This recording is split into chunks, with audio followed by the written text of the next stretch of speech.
range of programs and services designed to meet the needs of students of all ages and abilities.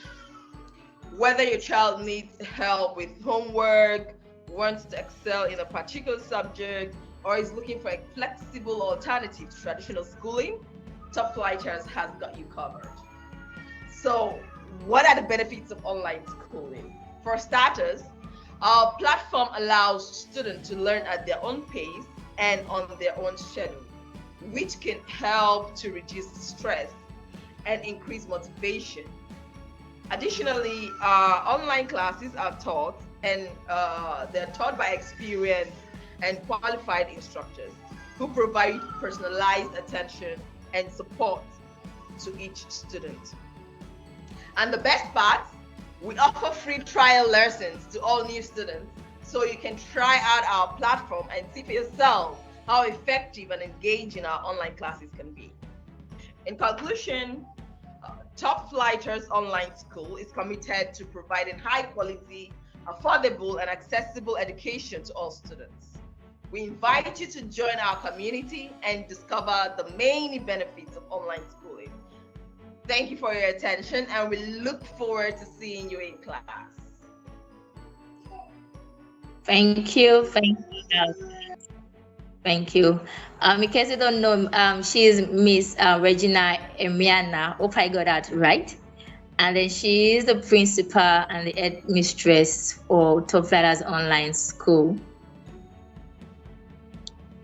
All right. So a quick one. I'm meant to take the next section, but I'll just allow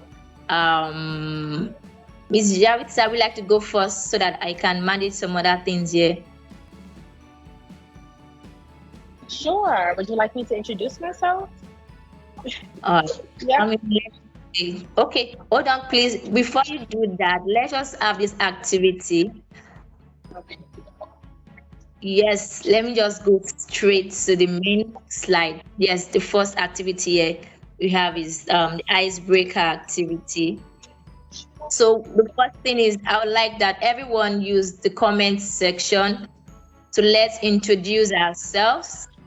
And after we introduce ourselves, you share your name, your child's name, or your children's name, and one interesting fact about your child's digital habit in the comment section. So let's do that quickly. Kindly introduce yourself in the comments section. Tell us your name, your child's name, or your children's name, and then one interesting fact about your child's digital habit.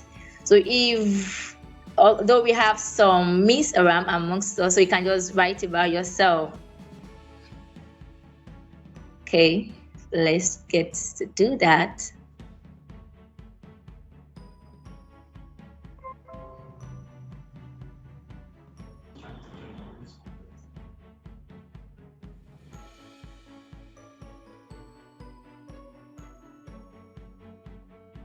Okay, I have some here already. Okay, my name is Yabitsa Vilai, but I don't hope I'm not murdering your name. Please pardon me for that. Okay, our daughter's name is Mackenzie and she's 18 months old. Wow. Addictive habit is using the iPad to draw. Wow, that's fantastic.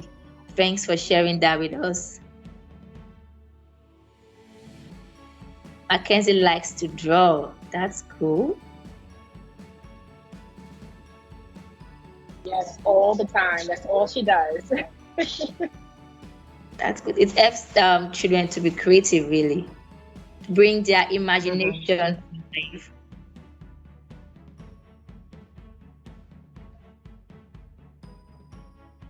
All right, let's keep it coming. Let's introduce ourselves quickly. So once I have one or two, then we move on, okay?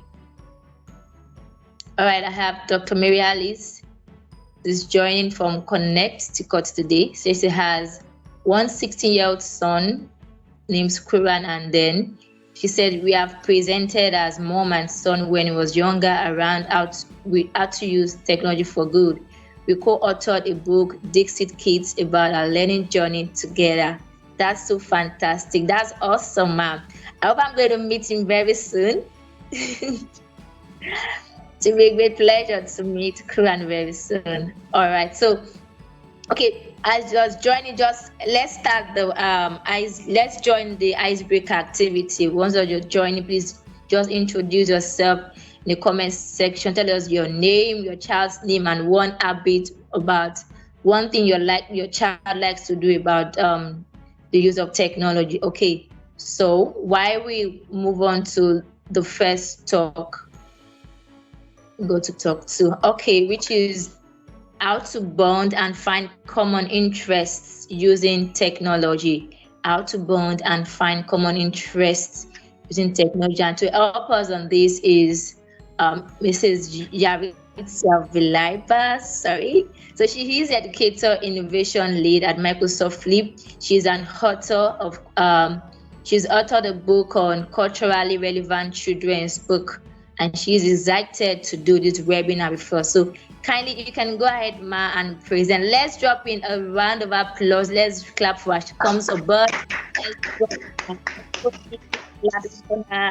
Yes, I love that virtual clap. Let me drop my phone and do that.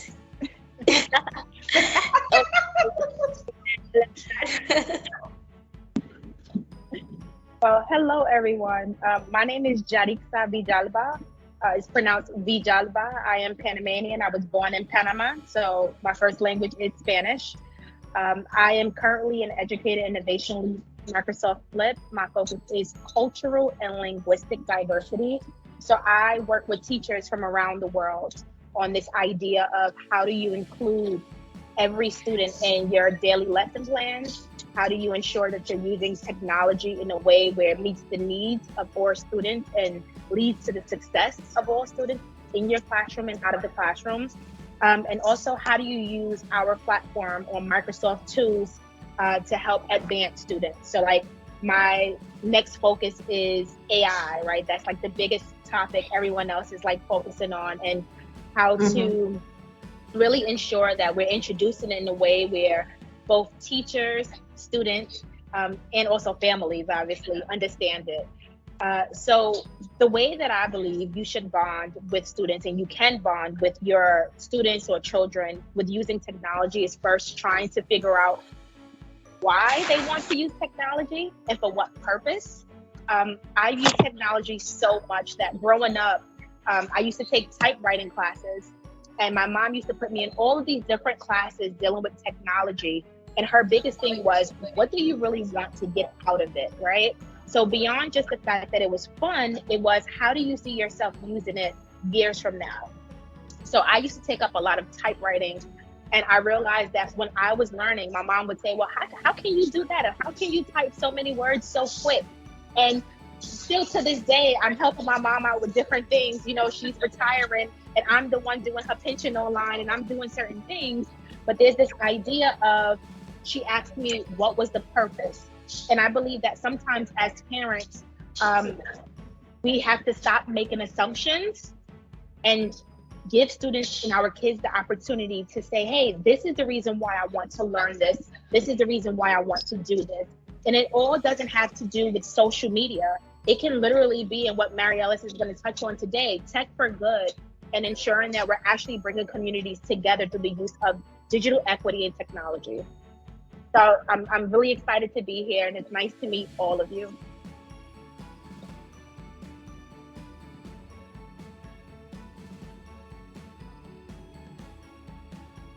Wow, thanks so much, man. That's an awesome one. That's an awesome one. Hope we heard all she said. So please, let's make it an interactive one. Kindly drop your point in the comment section. What did you learn from what she said? I pinned down 2 things here. She said we should figure out why the kids need to use technology. Why do they need to use technology? Why do they want to use it? And then let's stop making assumptions as parents, as teachers.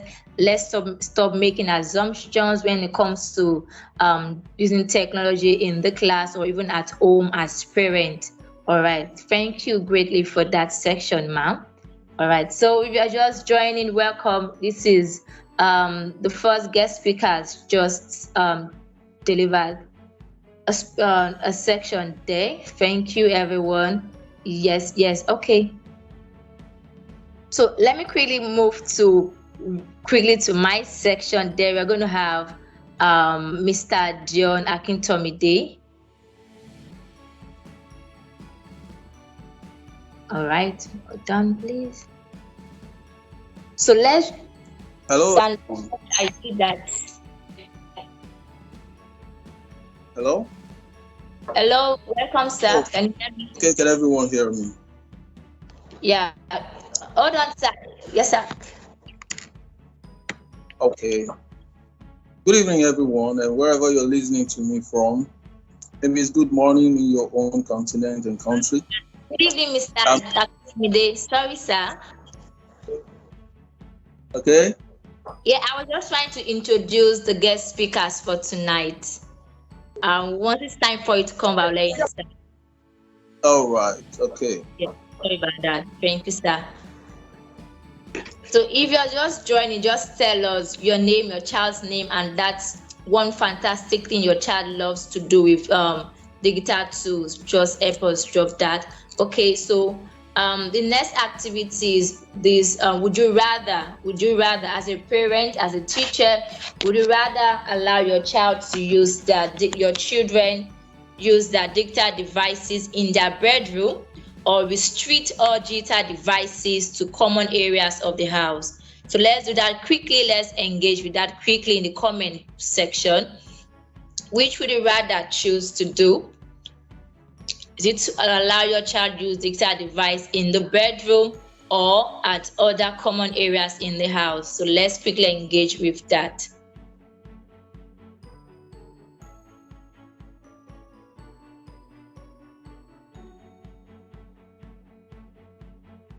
Okay, while we are doing that, we also have in the comment section, Abiola, she says our children are aged 15 and 9.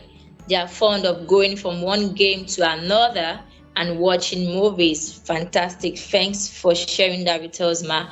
And Ms. Yabita says that she believes students should have the opportunity to use technology where they are most comfortable. All right, that's a good word.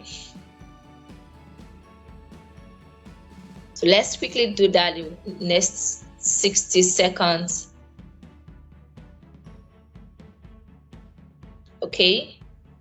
Dr. Miriali says, whatever decision you decide, I will encourage the grown-ups to do the same thing. This is not just what our young people should do. Personally, I think having a designated area for the entire family to unplug is a great way to model digital wellness and balance for the entire family. Thank you for that, ma'am. Okay, so let's keep that coming while we move quickly to the next one. All right, so I'm quickly going to take this next section to avail me on the time to keep admitting people. And then, okay, quick one. My name is Funke Apan. Basically, I love to be addressed as Teacher Funke. So I'm the founder of Topflighters Online School.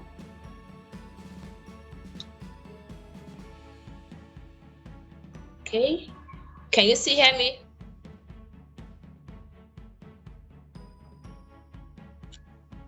Clearly. Okay. Yes, we can.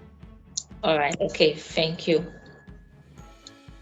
So I'm the founder of Topflighters Online School. What about the screen? I think it's gone away. Can you see my screen? Yes, it's still on activity. Yes, please. Yes, please. All right, thank you for that. So I'm the founder of Topflighters Online School and a certified learning and performance professional. I'm excited to do this webinar with everyone present here tonight. So, having said, I'm going to go quickly into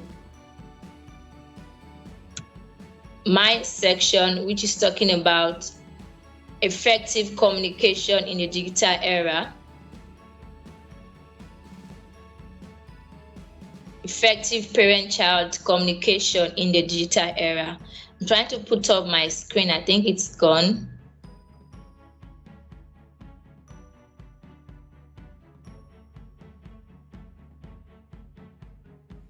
Trying to share my screen.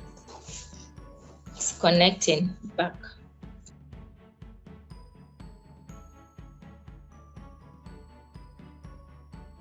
Okay, so while the screen is coming up, let me just continue so we don't have a lot of time. So basically, I will be talking about the creative way to effectively communicate with our children and also to understand the children we are raising in the 21st century. As it is now, most of the parents nowadays, most of them are different. We have the children we are raising now, they are either in the generation Z or the I generation. And the truth is that as parents, the way our parents raised us is quite different from the way we should raise the learners or the children we are having at the moment. Okay, someone is in the waiting room.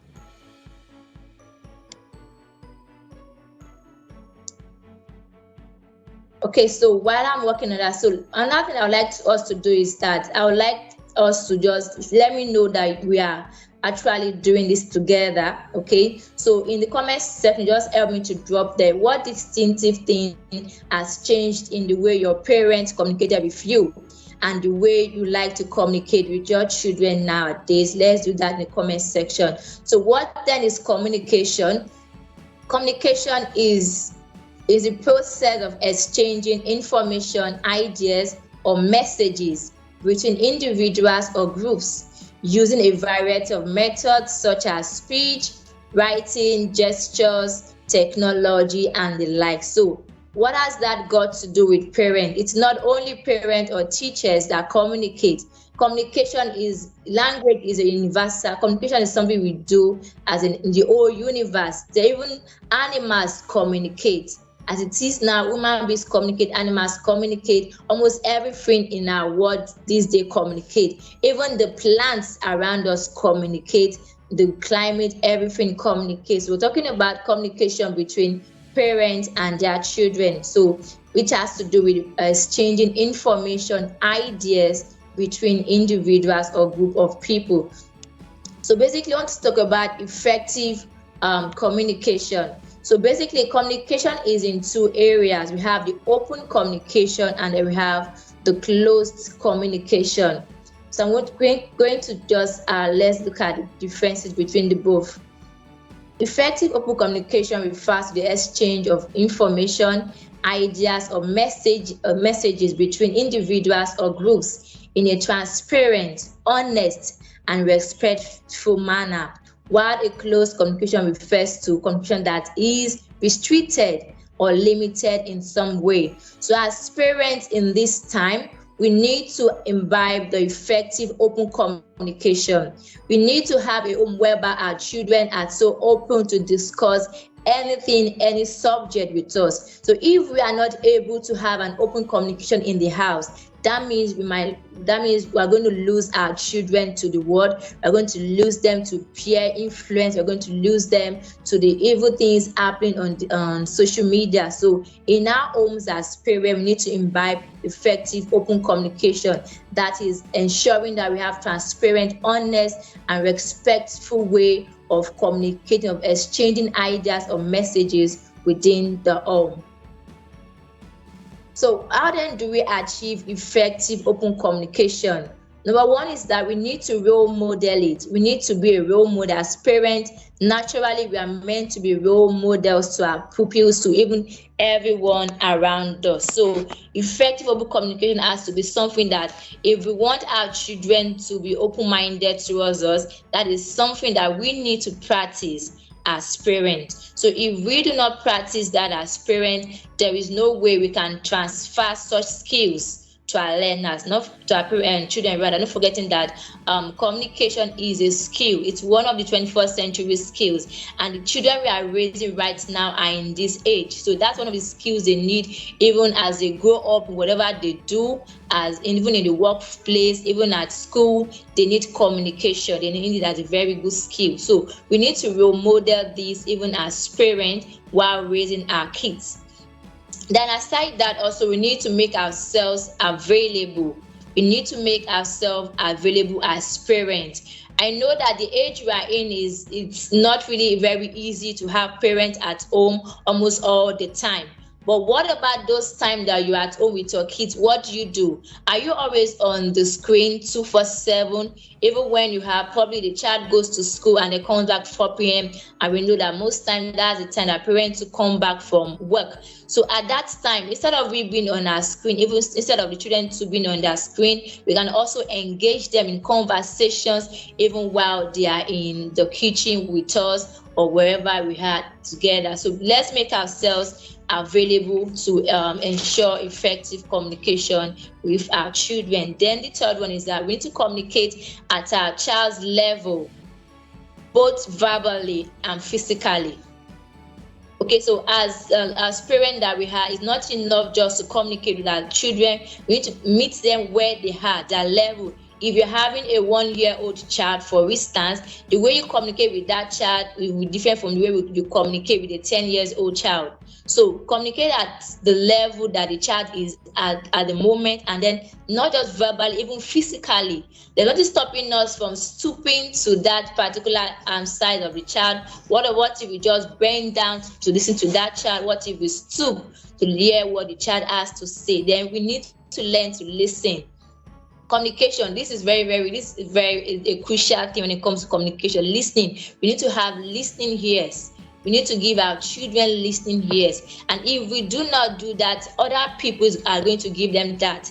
And then what do you think is going to happen if you don't give your children listening ears, and then other people like their friends in school or strangers give them listening ears? What happens? There might be a kind of information that will be passed across to them, which is not what we want. So if we want our kids to be open-minded towards us, let's have listening ears. Let's learn to listen to our children at every point in time.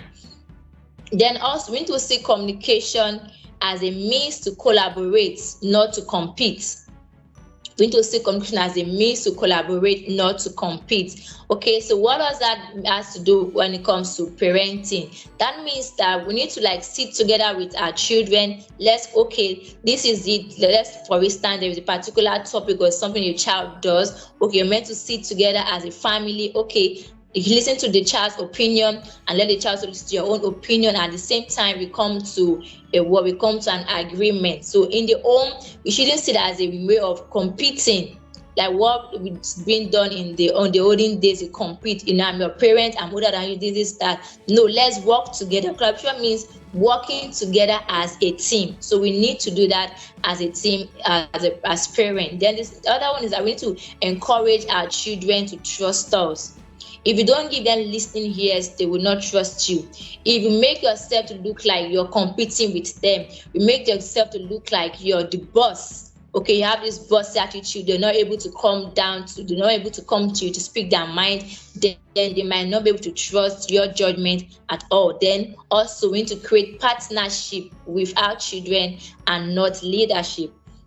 Yes, as parents, we are leaders, but where in this case we need to create partnership. Partnership also has to do with synonymous with collaborating, working together as one big family, and not with that there'll be no way for an information that the family or a value that the family does not uphold. So if we have collaboration and working as partners in the family, it's going to really go a long way to helping the children under care. So a quick one also, we have a new parenting style in this age and time, different from the ways our parents raised us, different from the ways we have baby boomers and the like. So one thing that is very, very common in this time and day is technology. Technology has done so much to parenting style these days.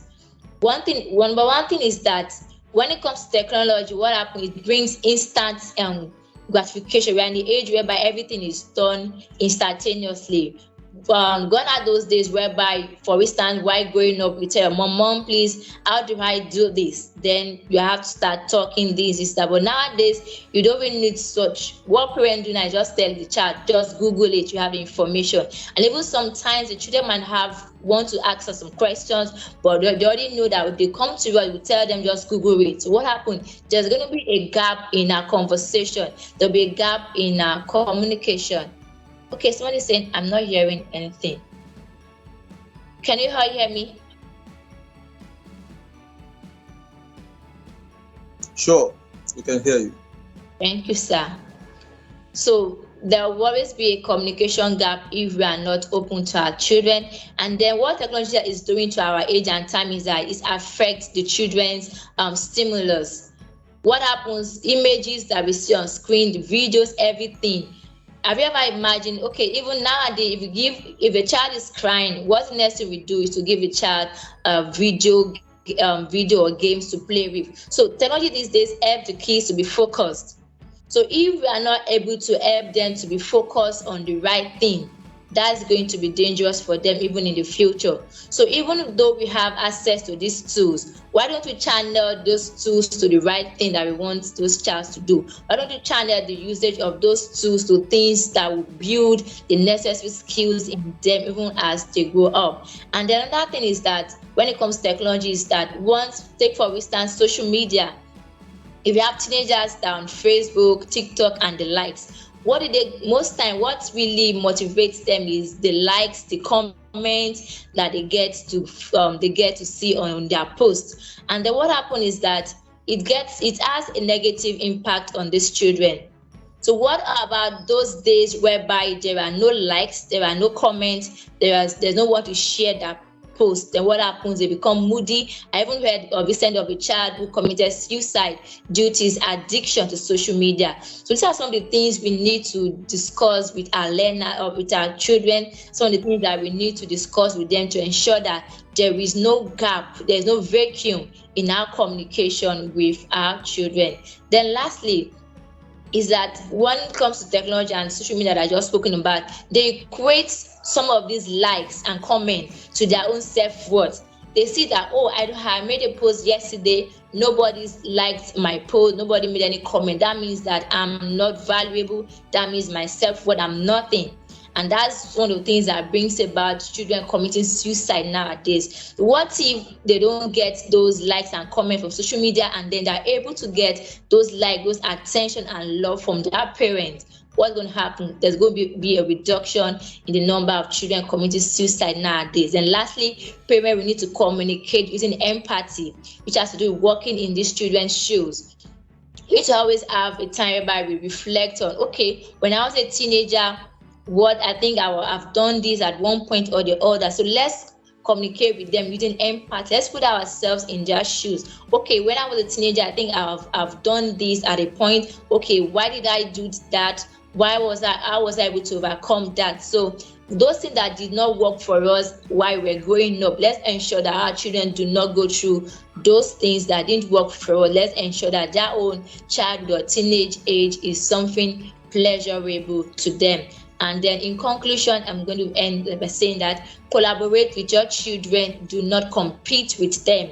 Create partnership and not leadership. Then understand them by showing empathy. Show empathy to your kids. And then there are two questions that I would love that we always ask our children, always say to them is that you always let them know that you're there for them at all times. During the good, during the bad, let them know, help them to build confidence in you, and then always ask this question: what can I do to help you? So if kids listen to that question often, it creates bonds, it creates open effective communication with the parents within the families. So I believe I've been able to dissect a little bit on what communication has to do in the 21st century. Thanks for listening. I hope, can we just drop a little one or two things that we've learned from that? Okay, I have some comments here. It says, I've noticed communicating via text is a very effective way for my family to communicate. in a family group chat. Also, having dinner together is a place to communicate. Life can be busy with a 16-year-old, so it's not always easy to eat dinner at the same time. So we try to have a family meeting every Sunday night before the week begins. Sharing a family calendar helps with communication too. Wow, fantastic. Thanks for sharing, Ma. And then we have here, it says, communication with my parents was closed and private. Okay, that's activity.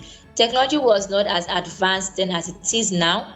As a first-time parent, my communication is open and exploratory, asking questions like why and not what, holding myself accountable to learn the skills that I expect Mackenzie to learn in school as well. Thank you so much for sharing. And then we have Mr. Adebayo saying a daughter, an undergraduate, loves watching films and church programs on a laptop after school in her bedroom. Thank you greatly for sharing that. All right. Okay. So we are quickly going to move to the next one. All right. Before we have the next speaker, okay, I would love that we have a breakout section. Well, okay, let me see if I can join back with my laptop. Okay, let's just use the comment section. All right, someone already mentioned something close to this. True or false, having dinner without any digital distractions can improve communication with your children. What's our opinion on that? Let's drop that in the comment section. What's your opinion? Having dinner without any digital distraction can improve communication with children, true or false? Okay, we have most people agreeing to that.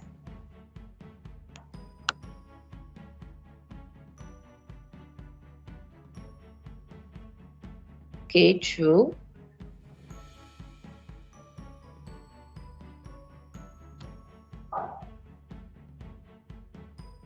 It applies to the grown-ups too. All right, thank you. True. Okay, so can you just one or two persons, let's have a volunteer, just you can unmute your mic, just tell us more about your answer. Already thought through already. Just tell us, just share a little more insight on that. Okay, sorry, I wanted to add something, right? When it comes to communication, for example, here we have parents whose children are not yet up to maybe the age of getting to understand certain questions, you put to them, like, how can I help you and all of this. So in this case, I think body language, right, will also go a long way. So when the child knows you're there, you're always there for him, he feels some kind of security. But at the same time, what most parents do is they try to do everything for their children, and it makes the child or the children become too dependent on their parents that they can't, at the long run, maybe stand up for themselves, or speak up for themselves, something like that. So sometimes the whole idea is there should be a balance. We should also introduce our children to doing hard things, and at the same time being there to guide them while they do it, right? I don't know if this makes sense. Yes, it does. Thank you, Ms. Virginia. You're welcome.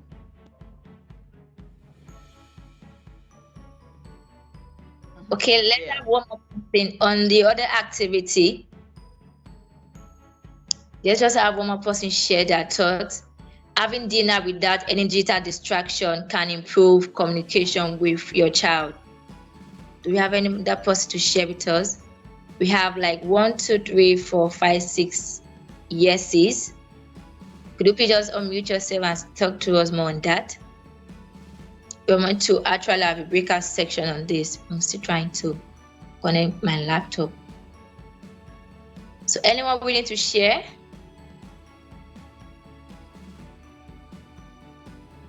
Okay, all right, that's fine. Okay, quick one. Let's quickly in the comment section. Let's just drop an emoji. Let's clap. Let's invite the next speaker in the person of Mr. John Akintomide. You're welcome, sir. Hello, can everyone hear me very well? You're welcome, sir. Hello, good evening, good morning, everyone. Please, can you hear me very well? Yes, I can hear you, sir. Yes, we can hear you. You're welcome, sir. Oh, thank you very much. So my name is Dion Akintomide. Yeah, I'm also a teacher, and among other things, I'm a pastor too. So I hope that's not going to be a surprise to you. See, I've been so much involved in counseling parents, counseling children, and I've been generally involved in family issues. Let me just tell you a little bit about myself. More than 22 years ago, I got married. I'm a father to 4 children. 3 of them are in the university now, and the last one is they're all doing very, very well. And because of my work as a counselor, I have had to deal with so many families. People routinely send children to me. And the issue of technology is very, very important in the present day world. I don't want to complicate issues this evening. I just want to go straight to the matters. I have 6 issues I want to, or let me say 6 points I want to get across to you. Let me first start by saying that the biggest challenge to the development of the child today is the ignorance of the parents. I hope you hear that very well. Did you hear me very, very well? The biggest challenge, or let me say the number one challenge to the development of the child today is the ignorance of their parents. I am of the opinion that if you're not ready to train a child, if you're not ready yet to train a child, don't have a child. Don't get pregnant. Don't try to be a parent if you're not ready for parenting. Parenting is a lot of work. It requires dedication.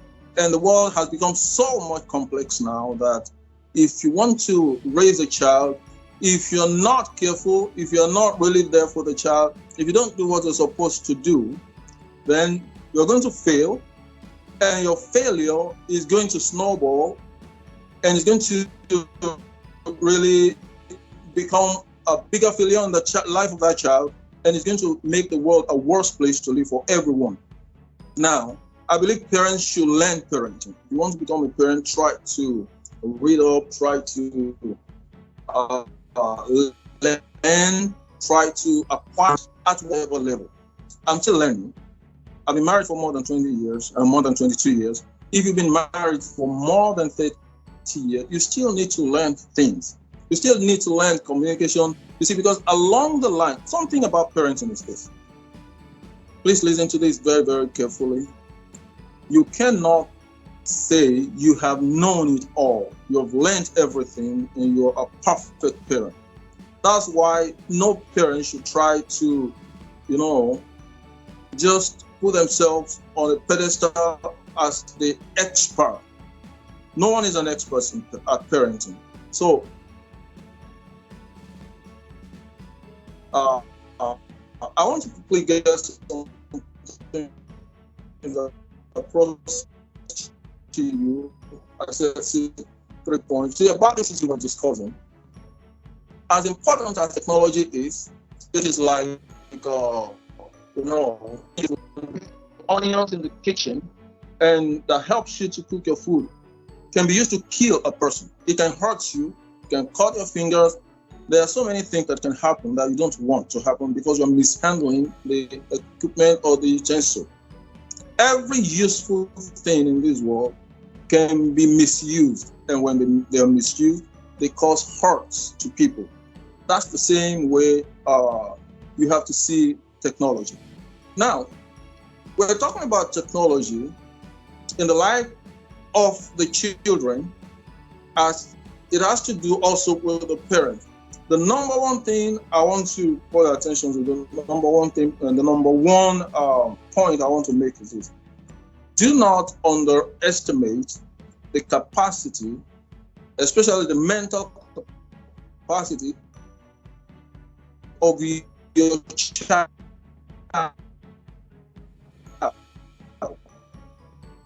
Let me say this again. Do not underestimate the mental capacity of child. How does it work out in the life of a given child? Just assume that the children should play games only. Look, children are very, very curious. They go to places you don't want them to go. So you must put safeguards in place. You don't just think because they are children, there are things they will not just know. You see, those of us who have gone beyond 40, 50 years of age and we know how we grew up. For instance, there was no internet when I was growing up. We never had a mobile phone.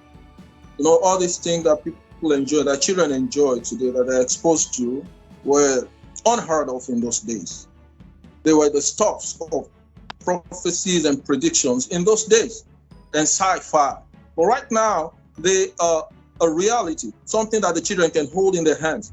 Back then, we didn't know anything about all this. So our brains are not wired to understand how the children would think or how they're going to handle these things. Now, a child of 2, a child of 3 can do amazing things with a phone, with an iPad, and you'd be amazed. Just today now, as I was trying to join this meeting, I found out that I just couldn't figure this out. I'd never used these, what do you call it? This particular platform we're on now. Microsoft Teams. Okay, Microsoft Teams. Okay. Now, this was my first time of trying to use it. I tried to log in, and it was my son who made me understand that I had logged in initially with, I had connected to a wrong link that I first needed to shut it down. You see, I know a lot about the internet. I design websites. I do a lot of things online. I know so much, but sometimes I find out that little things that appear to be little, I just don't have a clue until I call my children. That's where our brains are wired, because we didn't grow up with all the grades. Do not ever underestimate the mental capacity of your children when it comes to the internet, when it comes to technology. They can do amazing things. And because they can do amazing things, they can do amazingly negative things. They can be amazingly exposed to negative things also. A parent came to me from a state that is so far away from where we live. She just called me. I need to bring my child now. I need to bring my child now. When she brought the child, she was crying. The phone and was playing with it into the night, and she just had a feeling to go see this child. Think she hid there. Think this on the phone. I tell you, the boy was already into a lot of pornography and was seeing all these materials, and the parent was shocked.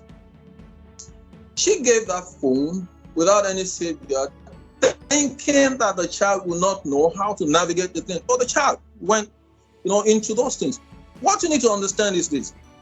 You see, these things, these gadgets are designed with the children in mind.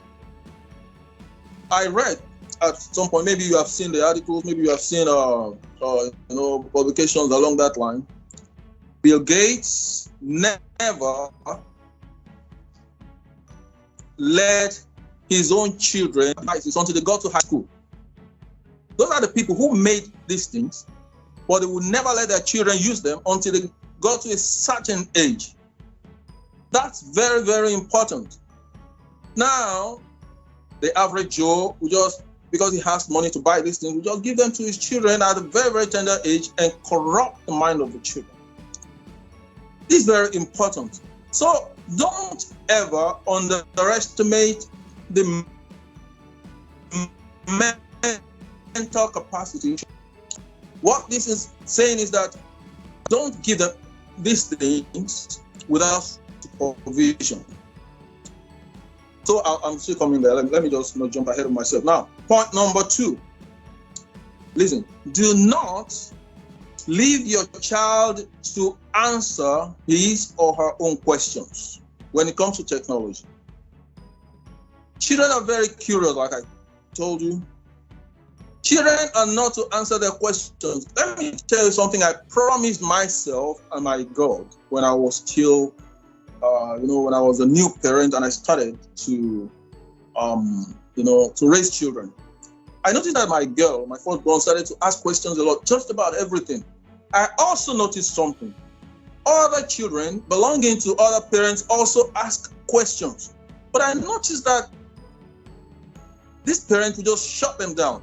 You ask too many questions. Shut up, Catherine. You ask too many questions. Shut up, John. That's too much. But then I gave it a thought, and I came to this conclusion. Children are going to ask questions, and you must position yourself to always be available to answer the question.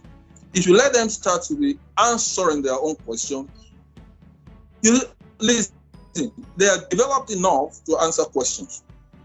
They're developed enough to ask questions, but they're not developed enough to know the answer. That's why they are reacting. That's why they're reaching to you. Some parents don't care. And let me tell you something about children. When they ask you a question today, and you say, shut up, tomorrow, shut up, couple of more times, say, shut up, they won't ask you again. But they will keep asking questions. But they are probably going to be asking the wrong person. And that means they're likely to be getting the wrong answers from the wrong persons. Technology will make them curious and they will ask questions. Let me tell you the solution to this. Sit down with them and watch with them. Play it with them. You are going to set the boundaries. Let me tell you something. If you don't do things with children, they will not trust you.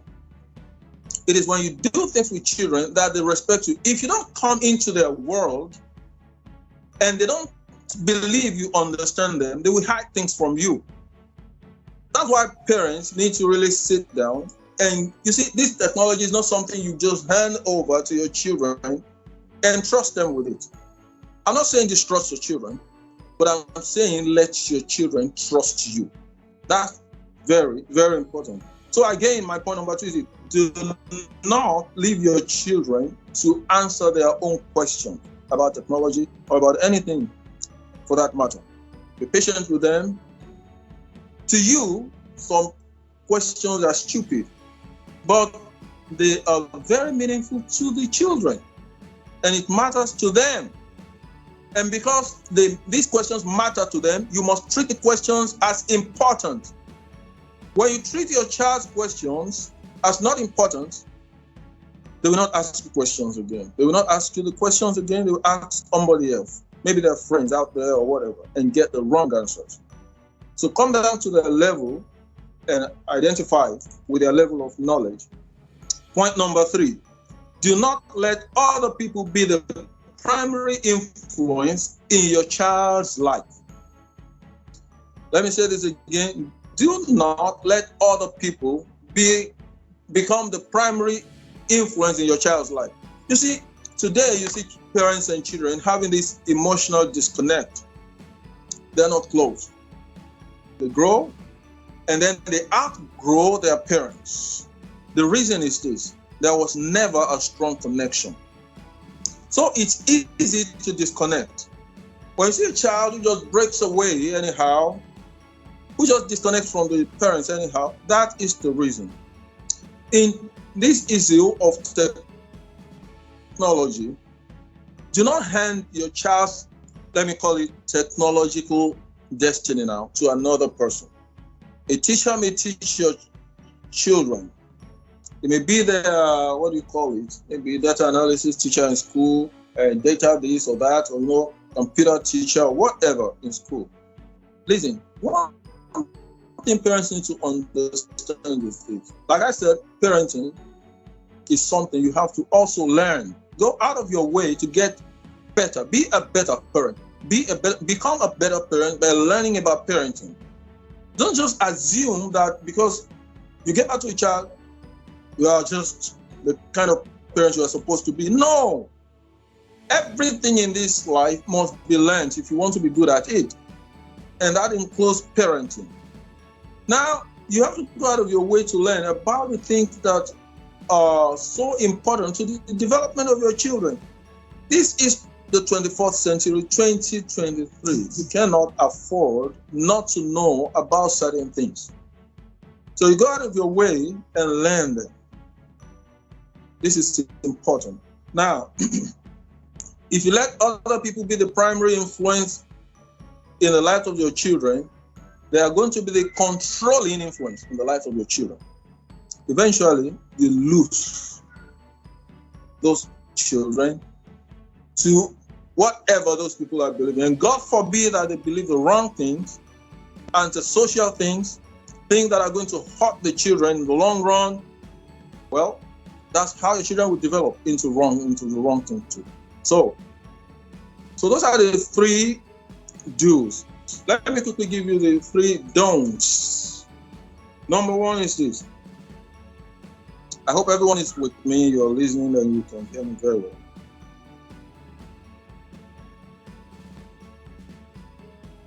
You must always know what child is as far as technology is concerned. Some people think they just have to, understand their children and monitor their children. That's not enough. One of the greatest influences in the life, one of the greatest influences in the lives of your children is their friends, the people they relate with, the people they listen to, they play together. Look, all these gaming devices, for instance, Xbox and whatever else, PS something, whatever, PlayStation and whatever. They don't play these things alone. They connect with other children.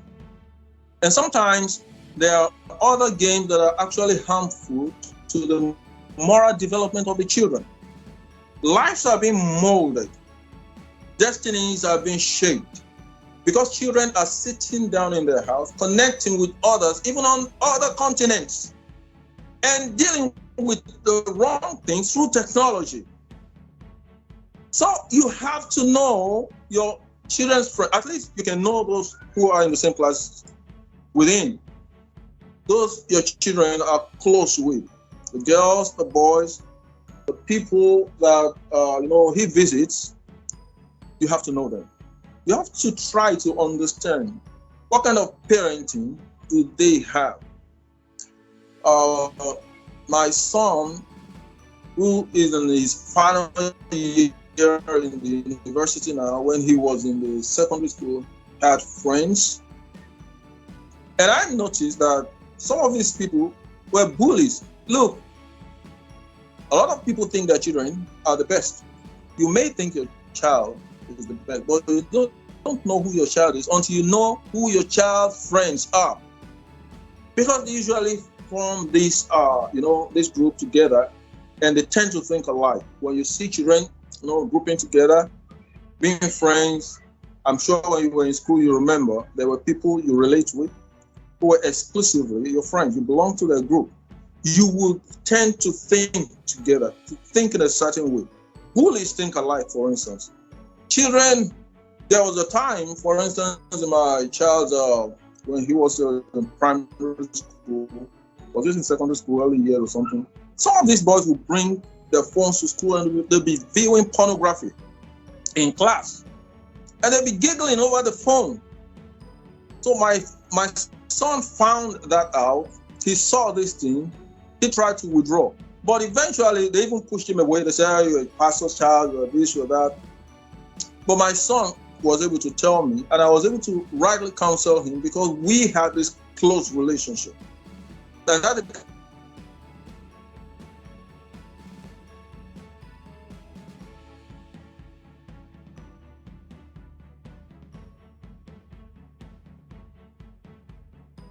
Hello. Yes, I can hear you, sir. Sorry to cut you, sir. Please, you have 5 minutes more, That was a sir. disconnection. Hello, sir. Okay. Please, I have 5 minutes All more. right. But you can hear me? Yes, very clearly. Thank you, Okay, sir. okay. Thank you.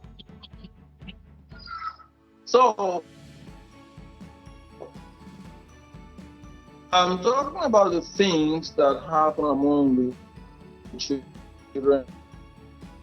You know,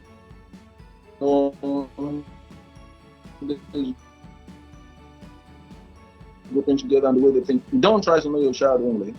Try to know what your child's friends are also involved in when it comes to technology. That's very, very important. And that will help you to be able to counsel your child correctly. Two, it is everything. Try to listen to your children's teacher. Know the kind of technology they are teaching with them. That's very important. I'm going to tell you this, and some of you may not have come across a case like that. There are teachers that are using technology to prey on the children. They are actually grooming the children. You understand what I'm talking about? You know, there have been cases when they've been caught. You know, they'll be, you know, when they try to groom the children, you know, some of them will sodomize these children. Some of them will just, you know, try to get them to do unwholesome acts with them through technology. Can you imagine a teacher having phone sex with a mom? It happens. You know, technology governs everything in education today. So you must know how your children's teachers are actually dealing with them along this line. So some people don't even go to their children's school for years and years. Pay a courtesy visit, meet the children, meet the teachers, talk to them, ask them questions. It will let you know things you ordinarily wouldn't know. That's very, very important. And then finally, I'll say, you have to have periodic discussion with your children about technology. You may think this goes without saying. There has to be periodic, from time to relate to the children. We sit down. You know, many times my children and I, we just sit down, we just talk about these things. They are the ones to even tell me what's going on in fields of technology. That's how you know how your children are developing in these areas. It is very, very important. So don't just leave your children to drift in the technological world. You see, technology must be governed by morals. Are you hearing what I'm saying? Technology must be governed by morals. If you remove morality out of technology, it becomes a terrible disaster. This world will be much, much worse for it. You know, those who use technology to do evil, to kill, to destroy people, to cause confusion, to steal, to scam. Their knowledge is not the problem. What they're using their knowledge in technology to do is the problem. So understand that you need to guide morally. When it comes to technology, there are things they must not do. And when we do that, well, the world will be a better place for you. See, all I've just said is to try to create a kind of, a kind of enclosure within which technology can be rightly used for the children. And I hope I pass across some messages. Thank you very much.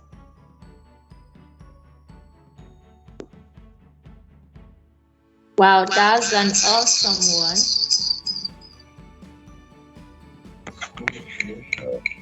Thank you greatly, sir.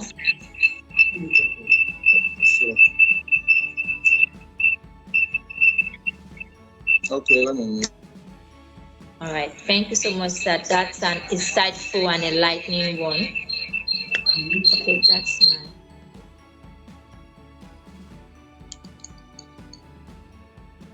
Okay, so thank you so much, sir. Thank you so much for that insightful section with you.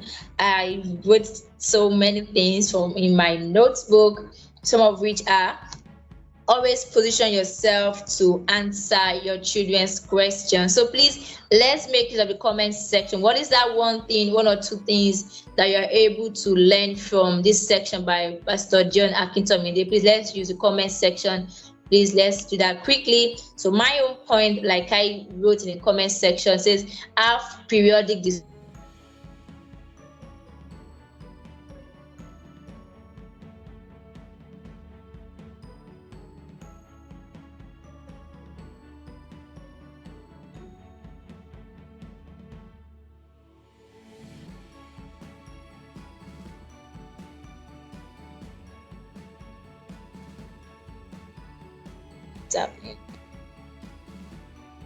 Okay. Can you hear me? Yes, you froze for a brief moment, but we can hear you. Right. Thank you so much, Ma. Thank you everyone for listening. Thank you so much, Pastor John Akintomide. We are very grateful. It was an enlightening moment with you. Just stay tuned, sir. In case you have your question, you can just drop your question in the comment box. So before we have Dr. Mary Alice, I'd like that we quickly have something to lighten up the moment. I'm going to have a very short game quickly. So let's see how many parents here get to watch cartoons with their children. So what is going to be, this is how it's going to look like. Let me know if you can see my screen.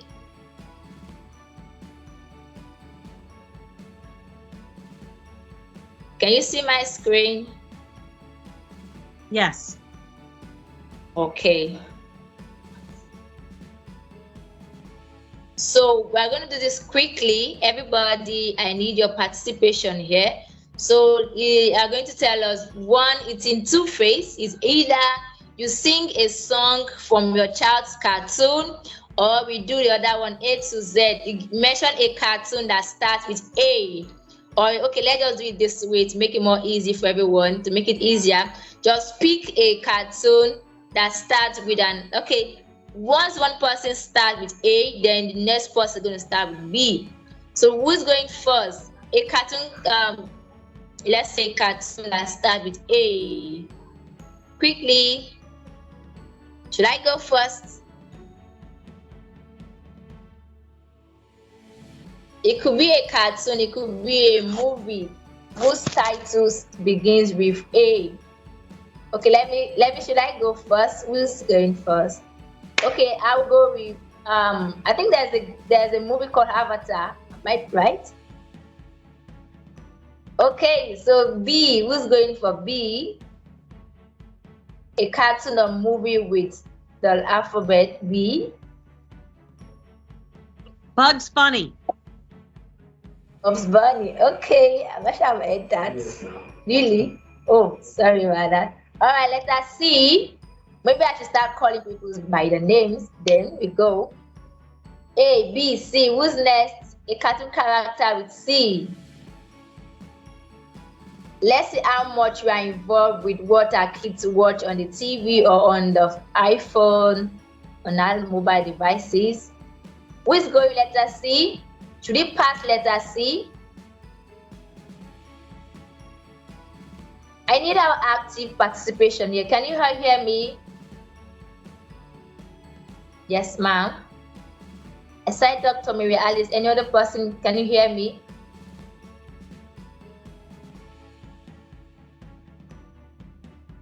Hello, Miss Topflighters. Are you here? Abiola Wiyo Fatoba. I don't know if that's Emmanuel. Man. Yeah, I'm here. Trying to remember which one starts with a C. Okay. And you can just tell me whichever, if it's a D or E, let's just keep it going like that so we don't spend much time here.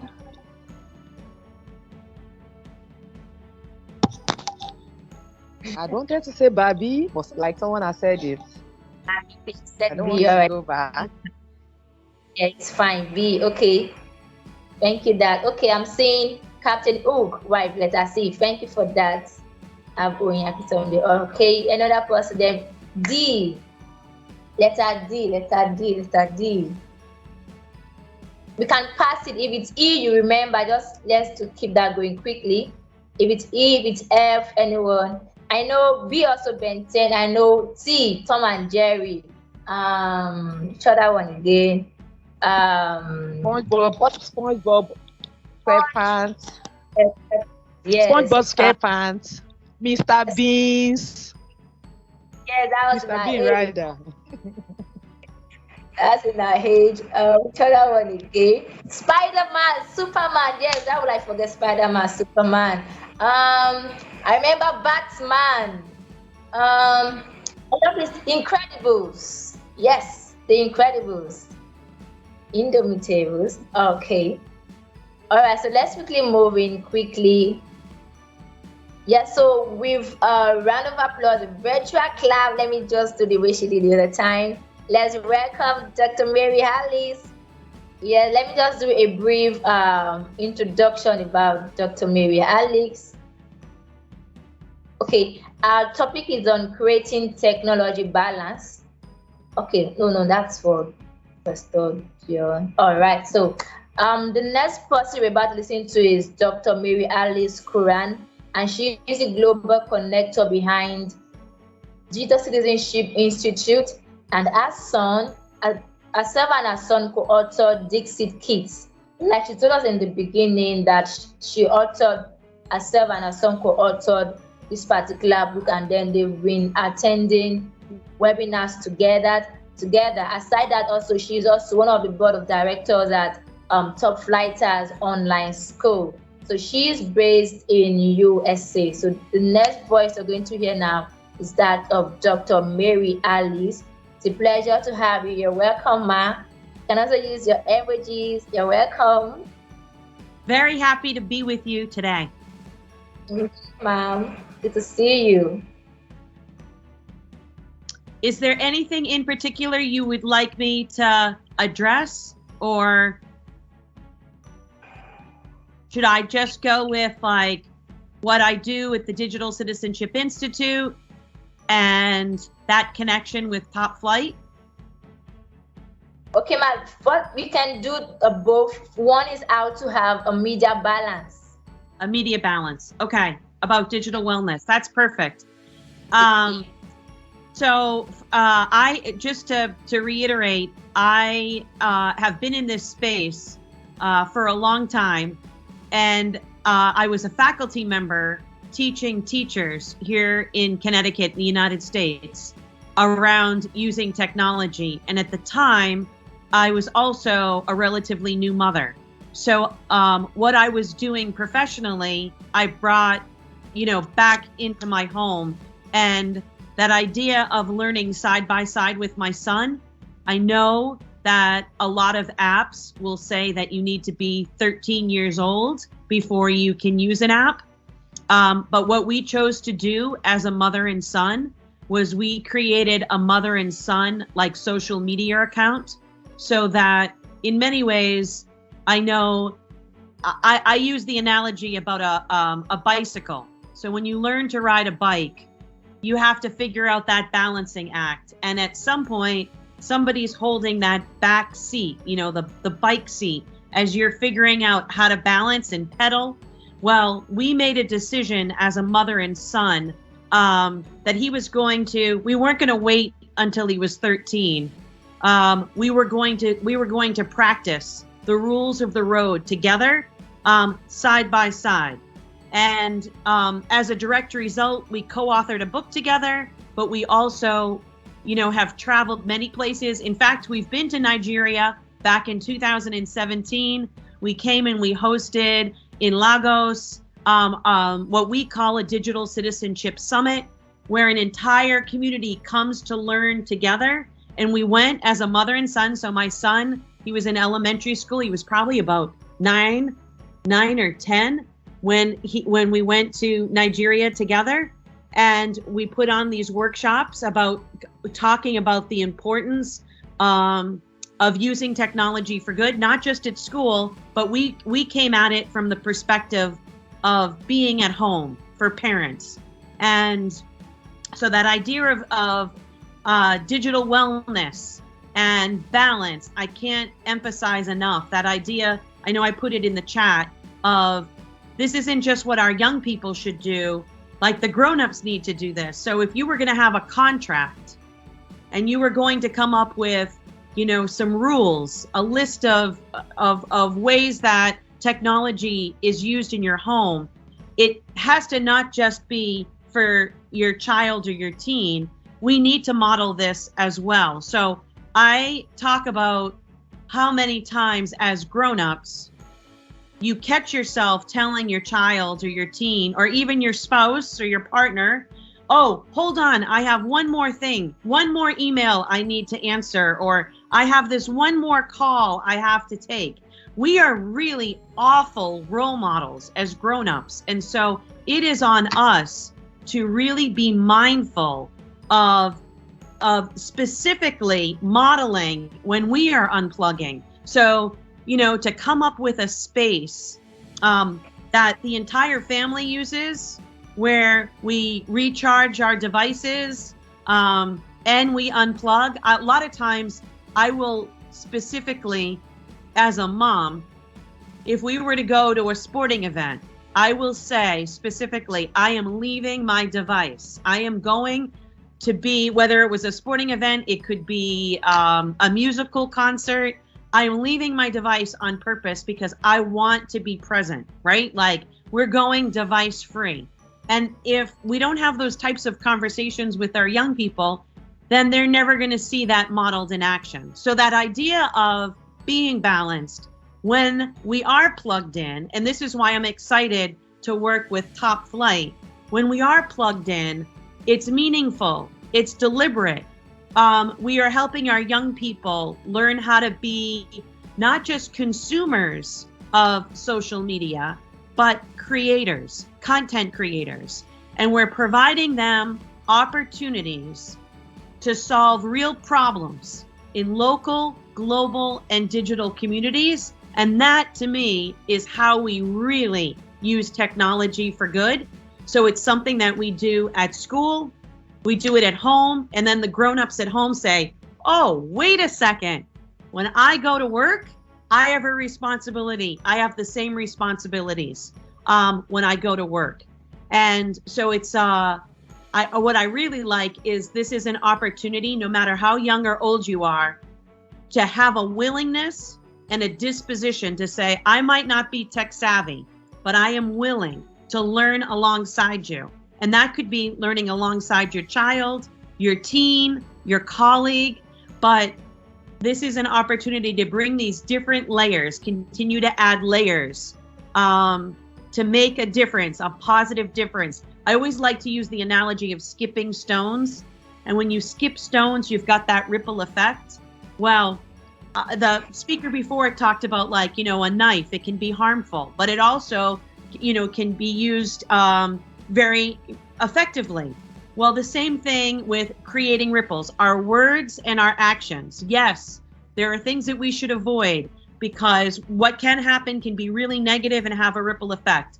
I choose to focus on what we can do in a really positive way, collectively, what we all can do. And then how our words and actions can positively have those ripples, just as if I'm skimming a stone across the water. And that, to me, is something that we need to practice and we need to do every single day. So that would be my big message around digital wellness and balance. Okay, thanks, Ripley.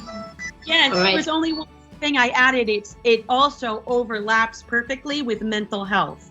And this is something that no matter where you live, no matter how young or old you are, what languages you speak, this is something that really we need to drive this conversation around the importance around mental health, addressing mental health at school, at home, at work, at play, because especially with the onset of the pandemic and extra pressures that we're all feeling.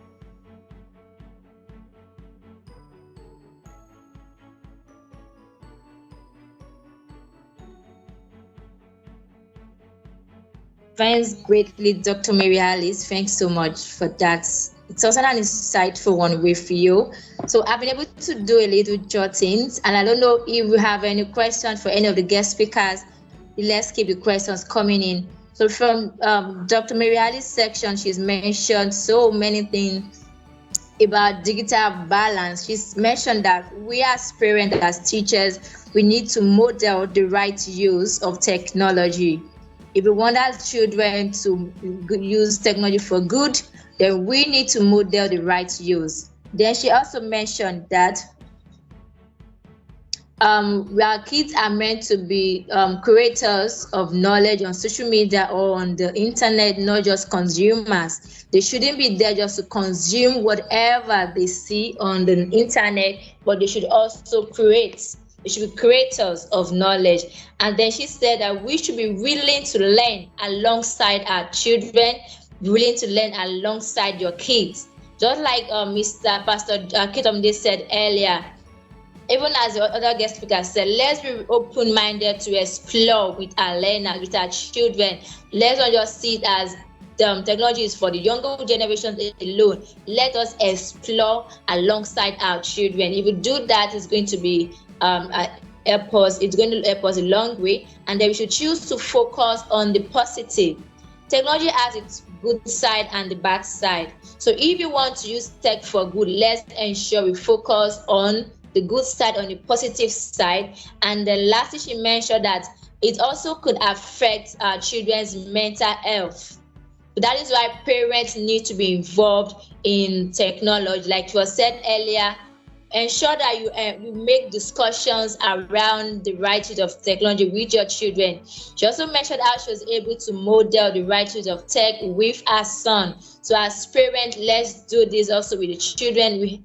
The learners or the children we are raising now are the tech savvy ones. So as parents, we should not be lagging behind.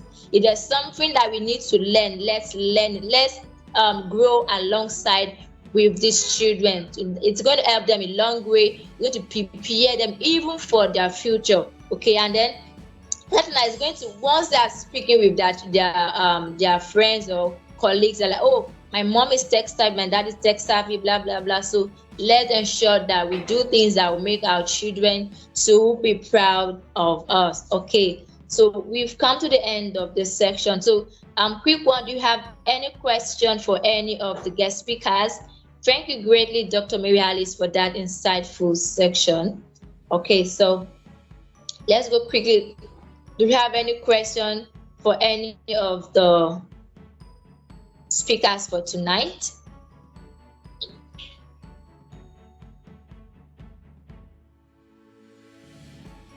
It might not be on Dr. Mary Alice's section, it could be on anything relating to technology or communication in the digital age.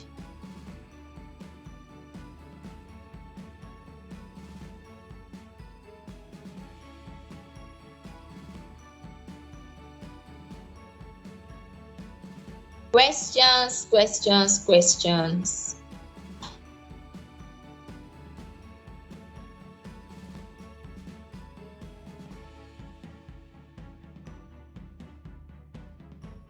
Okay, someone said that to be sure that someone has learned, then there should be a question. Doesn't mean everyone will understood all that have been said tonight. Okay, if that's the case, all right, let's then make use of the comment box. What is that thing you're going home with tonight? Let's do it that way. What is that one key point? What is that thing that you're going to imbibe from any of the sections tonight that's going to help you improve on your communication skills with your children? So let's do it that way. Let's make use of the comment section. Stopper Jaula says she's fine with the lessons. What is that particular area, okay, that caught your attention with all of these speakers tonight?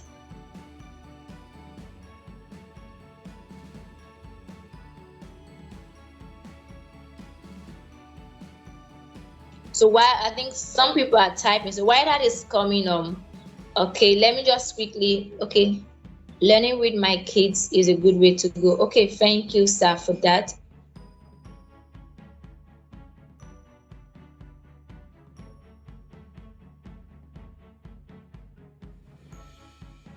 Okay, thank you, Mike. She said, though she joined late, but I'm happy I learned that we must model the technology in the right way for our children to use it properly. Thanks for sharing your thoughts with us, Ma. You need to know their friends. Thank you.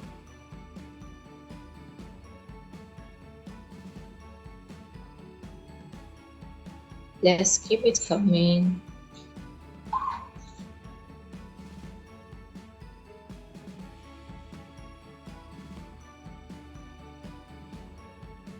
Yes, sir. Thank you, Mr. Chibong. Said it will actually help me know what they are learning and will also help me filter bad content. Thank you, sir.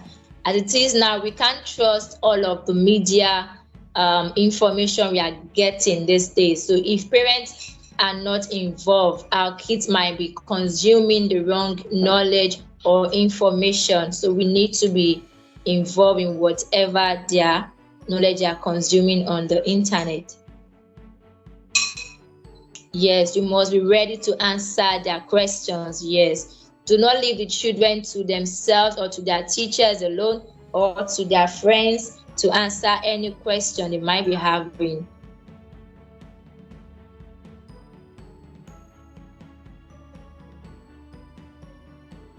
Okay. So while that is coming, let me just do a wrap up. All right. So to just tell us a little on why our questions are coming in. Okay, Dr. Miralis has just dropped a link for us to try. You know, this is something that you could do like alongside your child or your teen, or it's called Mozilla Hubs, and it's an immersive platform. And we built a room, and it's kind of like a maze, and you could do it on your phone, you could do it on a laptop. You don't need any special headset or anything like that, but it certainly introduces the layers of digital citizenship. I thought it might be a fun, free activity that anybody could, bring into a classroom or at home. Okay, man, that's a good one, man. Thank you for sharing that with us. Okay, let me see. We sometimes need to go low to listen to them. Thank you. Yes, need to listen to them, meet them at their level, even physically when talking with them. All right. So we'll be bringing this tonight's webinar to a close. I would like to further start by appreciating all of the guest speakers tonight. Mrs. Vilaiba, Dr. Mirialis, Pastor Akintomide. Thank you so much for taking out time from your busy schedule to be with everyone here tonight. And then to our parents, we are very, very glad. We are appreciative. Thank you for showing up tonight. We believe that you've got value for your time during this section. So who are we? We were introduced in the beginning of the section, so just a recap on who we are. So this webinar was organized by Topflighters Online School. So we provide high quality and affordable online education to children between the age of 5 to 17. So whatever is being done in a traditional school, in the physical school, that is what we do in the online school here. We do more. Okay, we do more of those things being done in traditional school, in Topflighters Online School. We have coding and robotics, we have primary school education, we have secondary school education, we have after school classes, we have music classes.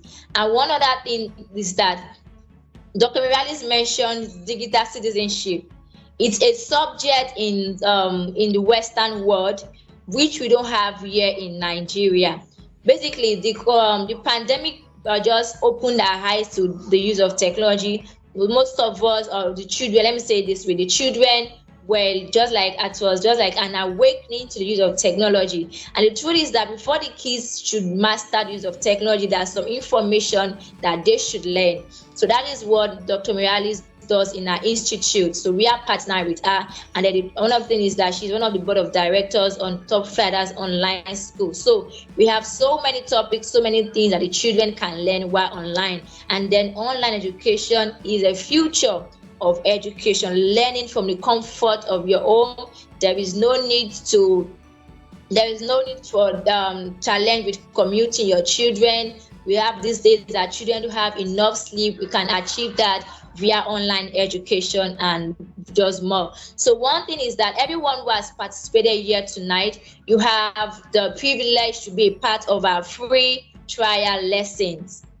So I'm going to be sending the link to us. So once you are done, you're going to send the link to via email and via WhatsApp. So you have the opportunity to try out our service at Topflighters Online School. So please, parents, just give us a try. It could be the after school package, it could be the old school package. And one thing about us is that our school fees is affordable and it is flexible. You can pay monthly, you can pay just as a whole. So it's a flexible way. It's built in such a way that it's going to ease you of so much stress. And they will also imbibe the 21st century skills in our scheme of work. So that's what we have at Topflighters Online School. So kindly give it a try. Give us a try.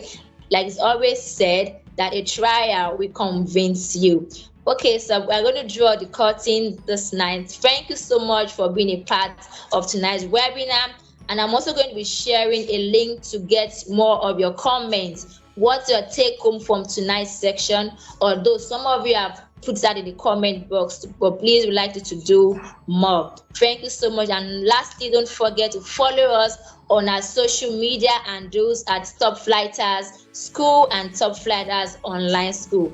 We are very grateful. Thank you. We believe that you got value for your time tonight. Do have a lovely weekend. Enjoy yourself. And regards to the lovely kids at home, we're looking forward to having them join us at Topflighters Online School. Thank you, daddies and mommies. Do have a lovely night rest. Bye, everyone. Bye. Bye. Thank you greatly, sir.